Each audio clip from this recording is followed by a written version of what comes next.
LCBC, let's go today. There's something very cool happening today, and I want everyone watching to be a part of it. So every now and then, you have one of those special days that's just different, and today is one of those days. We have an opportunity to be part of something that is happening today, and I don't want anyone to miss it. You know, it's like when you're a kid and you wake up and you find out that something special is going on today, because when you're a kid, you don't really know what's going on day to day. You just kind of find out whatever we're doing.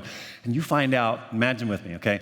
Imagine now, today is the day we get to make Christmas cookies. You remember that? You know, it's like there's that excitement in the air. Something's going to change the whole atmosphere. Something rooted in tradition. Something everyone's going to love. You know what I mean? Like there are candles going. Everyone's home. The oven's going. It feels warm. There's like, can you smell the cookies?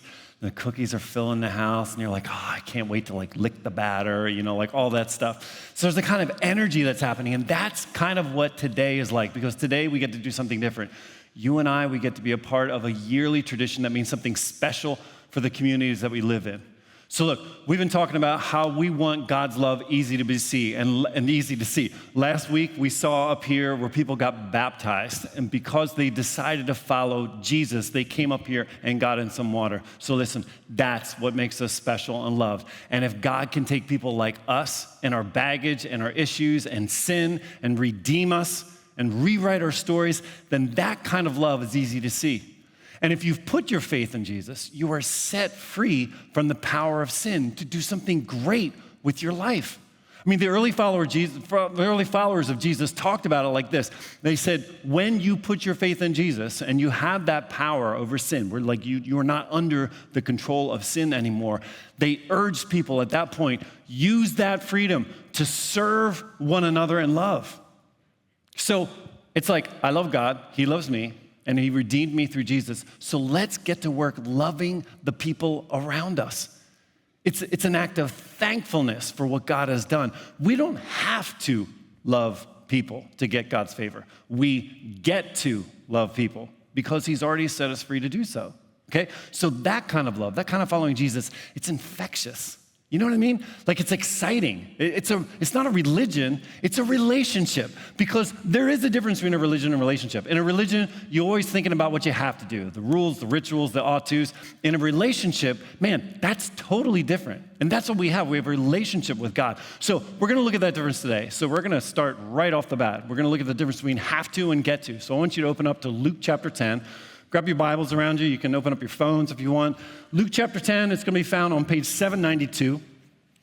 And I'm excited about this because, like I said, we're going to get right into it. And I want to give a little bit of context to this.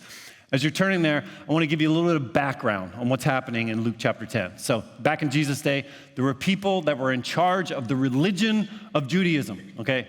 And they weren't very happy with Jesus because He was teaching people that God desires a relationship with His people and not just rules and not just rituals, all right? So one of those religious leaders of Judaism tries to test Jesus, tries to put Him in a trap. So he comes up to him and he says, all right, so listen, I got a question for you. What do I have to do to inherit eternal life? And Jesus points it right back at him. He says, so what does the law of Moses say? And the religious leader says, love God and love your neighbor. Jesus says, there you go. You know, do that and you'll live. Enough said. But then the religious leader, he throws in this like checkmate. Look in the end of verse 29. He says, and who is my neighbor? And for some reason in my head, I get that like claymation, like 80s, maybe 50s type of Rankin Bass type of like, and who is my neighbor? You know, like, and it probably wasn't like that, but it just for some reason. It's more like a moment, like a game on type moment. You know, that question was a political hot button of the day. Who's my neighbor was a big deal. You know, we know about political hot buttons, having been through the season we've been through. You know, all I have to do is say the word immigration or like gender issues, and we're all like, oh, please don't take us back there, okay? But that's what this guy's doing. That's the kind of tension that he's filling the air with. And so it's really not a question, it's more of a test. It's a way to get Jesus in trouble, because if Jesus says your neighbor is anyone that's near you, then the conservative Jews, they would lose their mind, because for them, a neighbor is a Jewish person, a citizen of Israel. So Jesus would come across as like super liberal, like hippie Jesus, like, well, anyone can be your neighbor. That potted plant can be your neighbor, you know. So he doesn't want to go that direction. But if Jesus says your neighbor is only a Jew, then the problem is that kind of flies in the face with everything he's been preaching. He's been talking about how God loves everyone. And there are people that are standing there that are not Jews. They would have been like, wait a second, I thought you said that God loved everybody. And so he's stuck in the middle. There's this trap. And honestly, to me, it's sad. I mean, if I were to put yourself in that situation right there, man, you have the Son of God in the flesh right in front of you, Jesus. He's got all the energy of the Garden of Eden. He's got the life-giving force of God pulsing inside of him. He can raise people from the dead. He can heal people of disease. There's something about his DNA that just hums with resurrection power, okay? At any moment, he could do something that will blow your mind. And here he is, facing off with this small-minded questioner, trying to play these theological and political games. So it's a waste of time. But his answer's genius because he doesn't consider this person to be a waste of time. He wants to engage him. So he tells him a story. So we're going to look at it in verse 30. We're going to read through this story here. And remember, the question was posed, and who is my neighbor, right? And everybody's like, ooh, what's going to happen? So this is what's going to happen. Verse 30, Jesus replied with a story. A Jewish man was traveling from Jerusalem down to Jericho, and he was attacked by bandits. They stripped him of his clothes, beat him up, and left him dead beside the road. By chance, a priest came along, but when he saw the man lying there, he crossed to the other side of the road and passed him by. A temple assistant walked over and looked at him lying there and also passed by on the other side. Then a despised Samaritan came along, and when he saw the man, he felt compassion for him. Going over to him, the Samaritan soothed his wounds with olive oil and wine and bandaged them. Then he put the man on his own donkey and took him to an inn where he took care of him. The next day, he handed the innkeeper 2 silver coins, telling him, take care of this man. If his bill runs higher than this, I'll pay you the next time I'm here. Now, which of these 3 would you say was a neighbor to the man who was attacked by bandits? Jesus asked. The man replied, the one who showed him mercy. And then Jesus says, yes. Now go and do the same, which I love. I mean, he just turns it around on him. He says, do that, okay? So there's a lot to dig into here, right? The story takes place between Jerusalem and Jericho, and everybody knows where that is, right? It's right there. I've been there 3 times. No, Jerusalem and Jericho. Jerusalem is like the religious center. It's where everybody went to the temple. And Jericho is kind of like the vacation center. So in between these 2 areas, about 17 miles. And in that span, there's an elevation difference of about 3,000 feet. So if you know anything about short distances and major up and down, Jerusalem is on top of a mountain, okay? And so to get there, they made the road kind of switch back and forth, so it makes it easier to go uphill. So you ever been to a Phillies game? You ever been to an Eagles game? And you go up those incline walkways and it takes you forever to get up there? That's kind of what it's like. And you're going up these incline walkways at an Eagles game because you're going up to the cheap seats because that's the only way you're getting there. But so I got actually a picture for you. This is really cool. I love this picture. I feel like I can disappear into this picture, just walk on that road there. But that's kind of the idea. You see that switchback there? It kind of goes back and forth. And if you're coming from Jericho is downhill, and Jerusalem's behind us. It goes uphill, so you're going back and forth. So you can see these switchback areas make it easy for robbers and thieves to ambush people that are walking by and take their money. So, in fact, one of the nicknames of this place, this trail, is called the Way of Blood. Cute nicknames back then. So, story is about a man, specifically, Jesus mentions a Jewish man, and we'll see why. He was attacked, and he was lying by the side of the road, and he's totally left to die. So a priest sees him, doesn't go near him, keeps going. A temple worker goes over to him, but doesn't get involved. He keeps moving. And so you got to say to yourself, man, when Jesus is mentioning a priest and a temple worker, these 2 are very religious people, upstanding people, respected people in Israel. So why don't they help? What's their deal? See, the thing is, this is what I think. They've got too many have-tos. If I help him, then I have to declare myself unclean when I go back to the temple, and I can't perform my job at the temple. And I have to perform my duty in the temple because the ritual is more important than this man. I have no choice. I have to keep going. The rules are more important than the relationship. I mean, same thing for the temple worker. Too risky. We have to keep the ritual going, even though back at the temple, there are hundreds of people that could do their jobs. They could keep the thing going. They could have opted for the more important matter of taking care of someone. Hey, you know what? They could show up at the temple and be like, hey, someone's got to take my spot today. I am ritually unclean, okay? So I help somebody on the side of the road, so I can't really do my thing today. I'll take my spot at the end of the line, But it was the ritual that was more important for them. By the way, you can use that, at work. If you show up late, be like, hey, I'm ritually unclean for the first half hour of work. Got to help somebody on the side of the road. They had a flat. But look, even though the Bible itself says that God would actually prefer we act in love rather than keep the ritual going, they ignored all that. I mean, look, Hosea 6, verse 6. God says this, I want you to show love, not offer sacrifices. I mean, God comes out and says this. These guys knew these verses, all right? It wasn't like, oh, I forgot that. I mean, here are the most religious people in Israel, probably the most religious people on the planet, who are missing out on an opportunity. This was an opportunity for the priest and the temple worker to go out of their way to show God's love. And see, this is actually a big deal. And it's a big deal for Jesus because he saw this over and over where they neglected people for the ritual. At one point, Jesus got so frustrated with the religious leaders, he just came out and said it. He said this, he's like, look, you're careful to tithe even the tiniest income from your herb gardens. Herb gardens, people? Come on. I know some of you guys are herb garden people out there like, wait a second, I like my herb garden. I get it. But if you're going to pay more attention to your herb gardens and tithing off your herb gardens, but you ignore the more important aspects of the law, justice, mercy, faith, Jesus has a problem with that. And he passed that on to his disciples. John, one of Jesus' disciples, actually echoes his thoughts later. He says this, he says, if anyone has material possessions and sees a brother or sister in need but has no pity on them, listen to this question. How can the love of God be in that person? That's an uncomfortable question, even if you're not a priest. And it's a good question for us, See, somewhere along the way, religious people missed the point.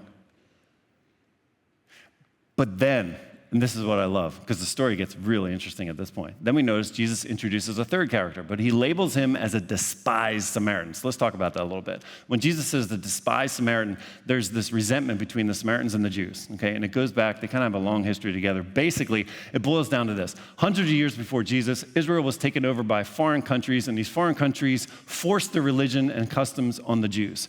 And so the hardcore Jews who loved God, they were more in the south, they resisted this group that came in.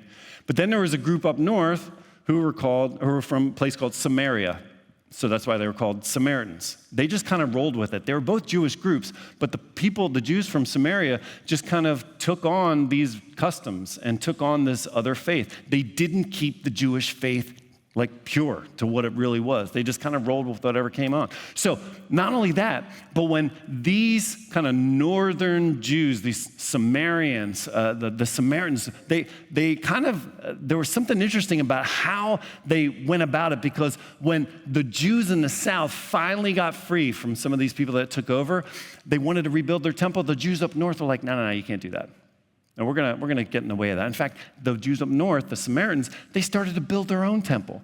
And then, they said, we don't really like the Bible you have down there. We're gonna have our own Bible. So they had a separate Bible. They had a separate place of worship. And if that weren't enough, the Samaritans up north, they passed a law in which anyone from Israel that was a criminal or was excommunicated from their community, they could come up north and they could spend some time in Samaria, and we'd accept you. We'd like you. So the Jews from Samaria were like traitors to the religion. They didn't preserve the truth of God. They wound up mixing Judaism with other religions, and it was very easy to be like us versus them.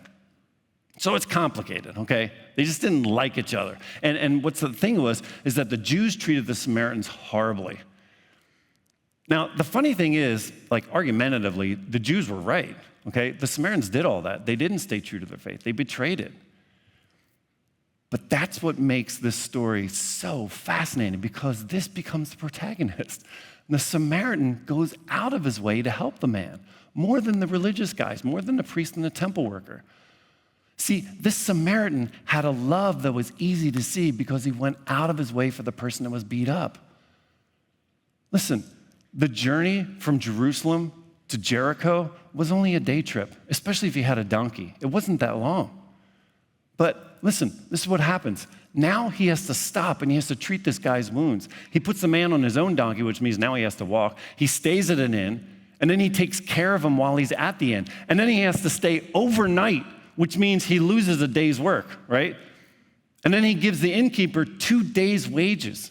I mean, it was effort and time and money that he gave to a total stranger. Now, the priest and the temple worker have to get on their way because they have to serve God in the temple. And if you really press them, they'd be like, well, if I have to take care of him, that means I'm going to miss time over here working in the temple. But the Samaritan gets to serve God by taking care of the man lying in the road. He gets something that the two others don't get. And, honestly, we don't know why exactly the Samaritan does the right thing, but I do know why Jesus picks the Samaritan instead of the priest and the temple worker. It's because the power of the story is amplified when you know that the person who went out of his way to do the right thing is someone who can identify with being ignored or mistreated. Look in verse 33. What's the word there? Compassion. It says he felt compassion. Compassion is a compound word. It means to feel with. It means he could feel this guy's pain. Look, the Samaritan wasn't like, yay, I get to get involved. Yay, I get to clean up somebody's bruises and wounds. Yay, I get to miss a day's wages. Yay, he wasn't like that. Yippee, I get to stick around and pay for 2 hotel rooms and stay overnight. But on some level, he gets to take care of someone who's been ignored and left for dead. And Samaritans know what that feels like because the Jews hated the Samaritans. They treated them terribly. See, that pain he can identify with is very important here because hurt people can identify with people who are in pain.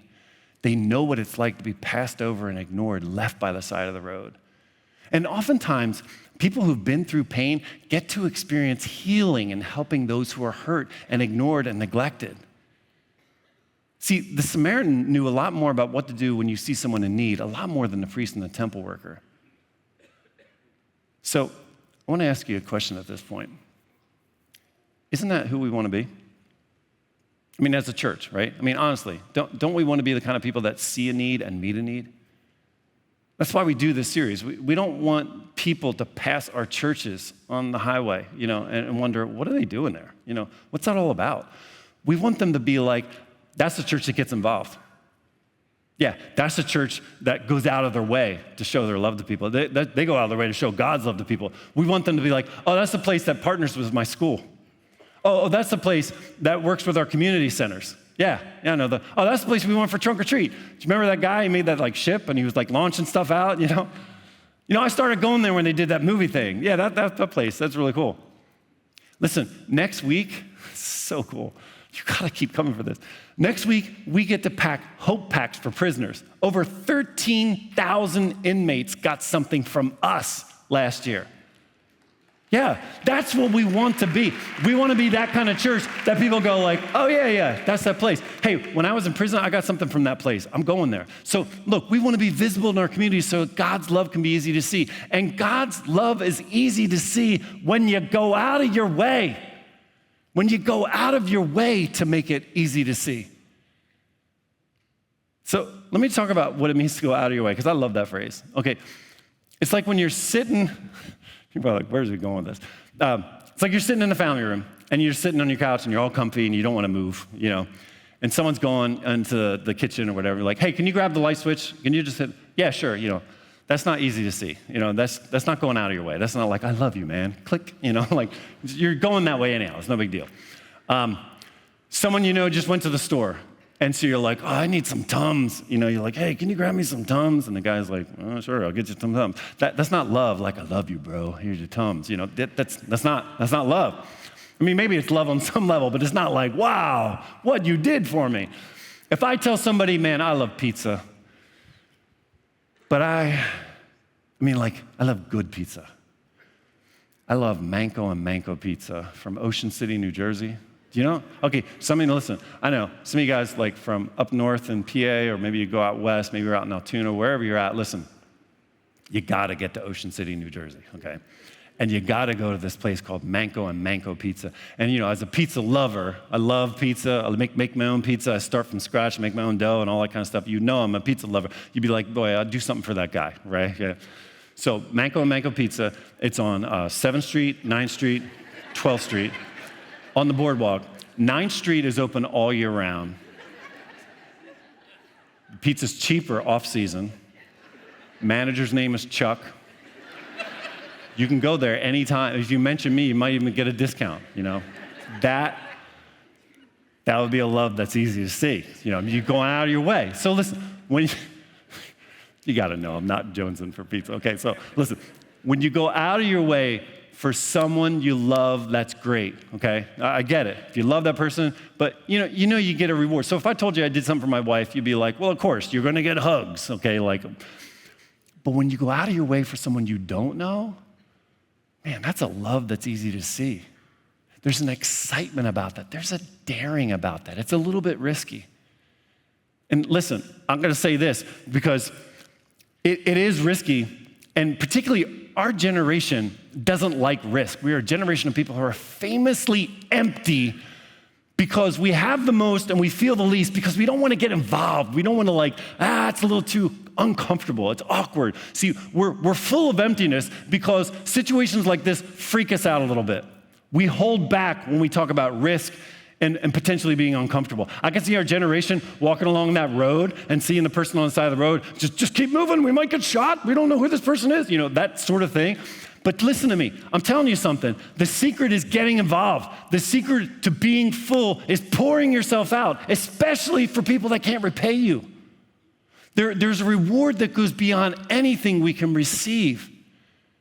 And see, that's the kind of energy I want you to get today. I'm inviting you to be a part of something big. Remember, we're making Christmas cookies today.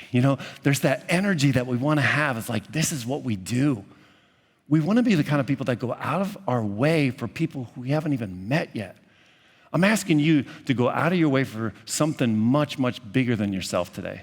Because every year at LCBC, we want to show our love. We want to show God's love to our communities.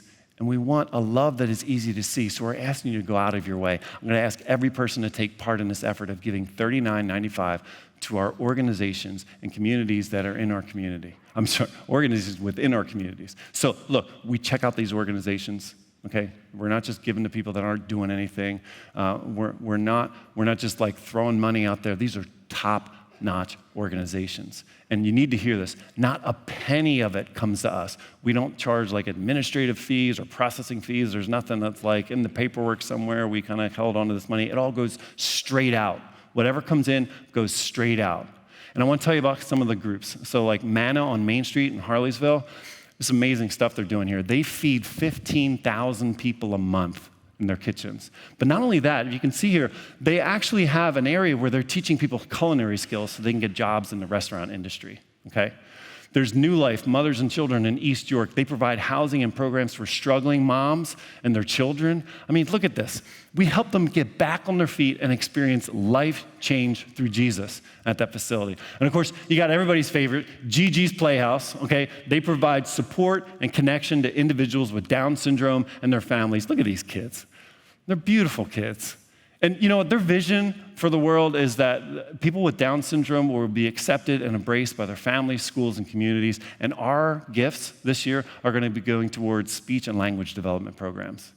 Up in Hazleton, we have Shine Women's Center. I want to tell you a story about Jessica. Jessica was a young mom who went to Shine Women's Center up in Hazleton.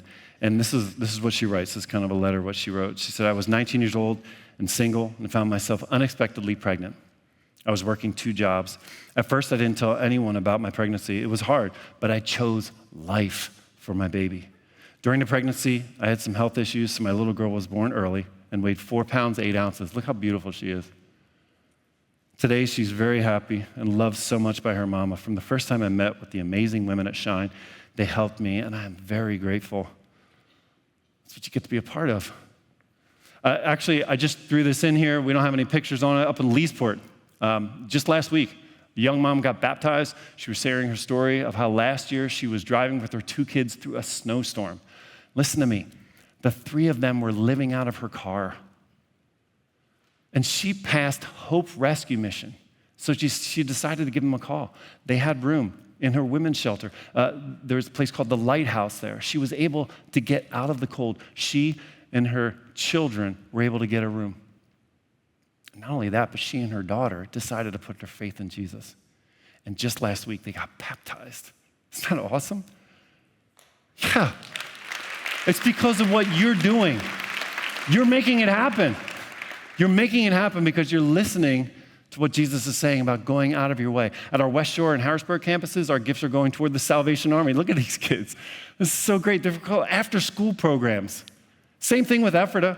We're working with CrossNet Ministries. They host community food pantries, clothing drives, but they also provide safe places for kids coming home from school. Listen, it's simple. Every kid leaving for school or coming home from school gets to be with someone who loves them. And all these places are where God's love is easy to see. And listen, I'm telling you, that's just a few of the dozens and dozens of places we are giving to that make God's love easy to see. So look, I want everyone involved in this. $39.95. If you're in high school, this isn't for your parents. I'm not talking to your parents. I'm talking to you, okay? I want you to go out of your way. If you're a young adult, I want you to go out of your way. If you don't have the money, text your mom and dad. Mom and dad, I don't want a Christmas gift this year. Instead of this Christmas gift, can you give to Easy2C 20022? And, your parents can be like, oh, not this again. But think, that could be your Christmas present. Give that up. You get to be a part of this. $39.95, it's the cost of not eating at a restaurant for 1 month. We might have to change that. Maybe. You get what I'm saying. So, and look, if you're here for the first time, no pressure, okay? I'm not trying to pressure you into anything. If you're just seeing what this is all about, just watch. That's fine. You don't have to do anything, but you get to if you want to. So listen, there are probably lots of us who can do this without thinking. I know the husband and wife look, when I look over at my wife and I'm like, yeah, we can take care of that. No problem. No, I'm not talking about you guys. I'm talking about each person giving to this. And don't treat it like I got that. It's like, I got the light switch on the way to the, no. Look, I want to challenge you to go out of your way. I want you to find an amount that makes you think, whoa, okay, that's doable, but I got to think about it. So that might mean adding a few zeros because that's going out of your way. And let me just add this too. It's not just giving. One facet of this whole thing is that we actually get to do. You get to volunteer at a ton of places that are offering you to volunteer. If you go to the website right now, you can go to actually the front page where it says Community Impact 2024 Local Ops, I think it is. Not only can you give to this, but you can also volunteer. And not a lot of people have jumped in on this yet. I want you to get on this because I went there and I saw a ton of cool things that are happening that you can actually be a part of. You can help fill Christmas stockings for kids. You can serve meals. You can help build a house, okay? If you want to learn skills, build a house. There's candy making. How cool is that? Serving Thanksgiving dinner. You can serve with Girls on the Run race at Penn Manor, okay? You can set up a table up at Winterfest up in Bloomsburg. You can work with Gigi's Playhouse and get involved in something called Gigi Fit. It sounds scary, but it sounds awesome. So you can help write appreciation cards for the teachers in the Ephrata School District. I mean, the list went on and on and on. Find something in your area. Show up and do something. Because look, whenever I hear about organizations like this who reach especially kids who are either leaving for or coming back from school, man, that gets me. Because I think of my own childhood. I was involved in this on a much smaller scale. I was actually part of this kind of love that reached out to people. It was actually my own mom. My mom was the kind of person who did things for people, okay? She went out of her way to show her love to people. And make no mistake, my mom was very annoying, okay? She could talk your ear off, okay? She was often pushy. But you know how moms are, right? There's a lot of moms out there going, no, I don't know what. Why don't you elaborate on that, okay? I'm not getting you any pizza. Listen, when the moment presented itself, she knew exactly what to do. And there was a moment. My friend Josh, who lived down the street, he was a couple years younger than me, he had something terrible happen in his life. When he was in preschool, his mom left. She just went and moved in with someone else. She was done. And look, I don't know the situation. Maybe there's more to the story, but she left Josh and his brothers and moved in with someone else. And because Josh's dad was a teacher, he had to be at school early every morning. So he called my mom and asked if Josh and Bobby and Brett could come each day and wait for the bus at our house. My mom agreed. And every morning she would get up and make breakfast for my brothers and my sister. And then when Bobby, Brett, and Josh came, make them all breakfast. She didn't have to. She added that, okay? We would watch Bugs Bunny, Tom and Jerry before school, and she'd always line us up. She'd have us put all our backpacks in a line at the door, and when she left, she'd hug and kiss us. She'd kiss us on the cheek and leave these like red lipstick marks, and we'd be like this, and she'd be like, rub it in, don't rub it off, you know? So on every one of our birthdays, she would make blueberry muffins and put a candle in it and sing happy birthday. She just made it special. You know, Josh would come home from half-day kindergarten, and she would make him take a nap. She was his mom. I hate this.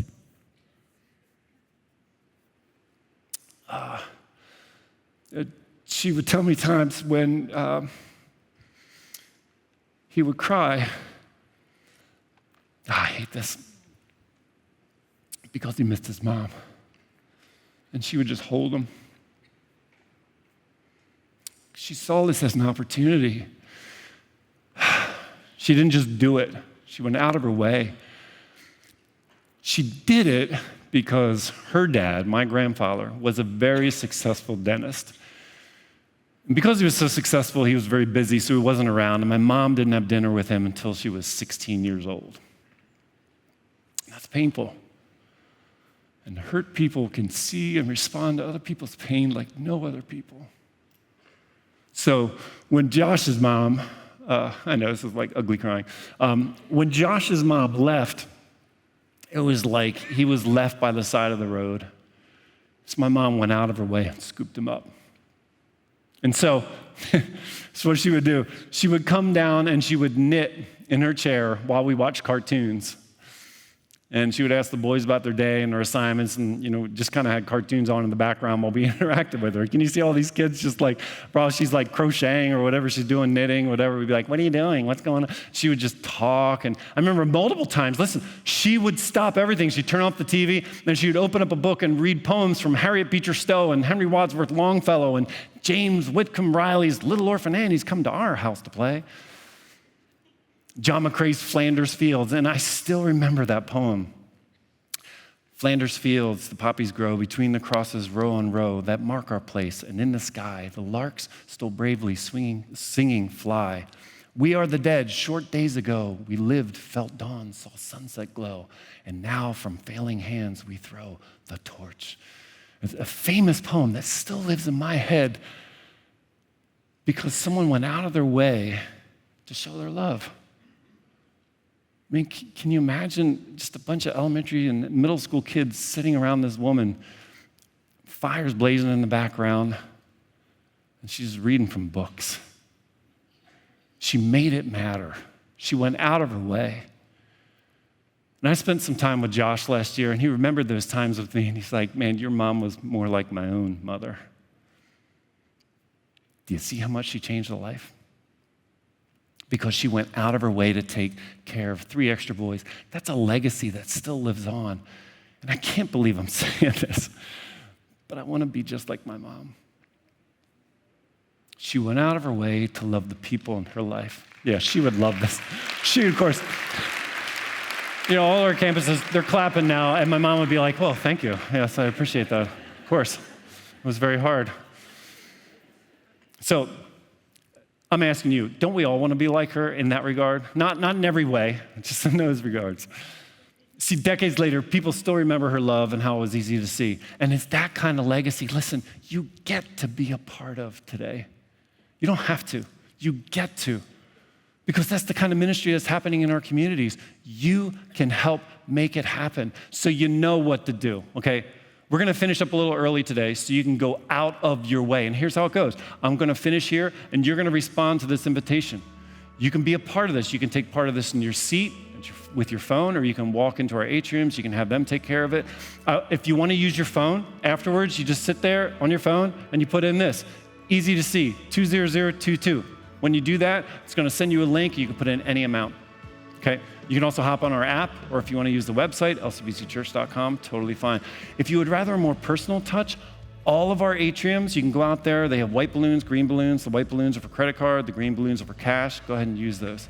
So look, go right now. No fancy ending, no song, just time for you to get involved. Let me send you a blessing real quick. So until next week, LCBC, may the Lord bless and protect you. May the Lord smile on you and be gracious to you. May the Lord show you his favor and give you his peace. Now go. Make God's love easy to see.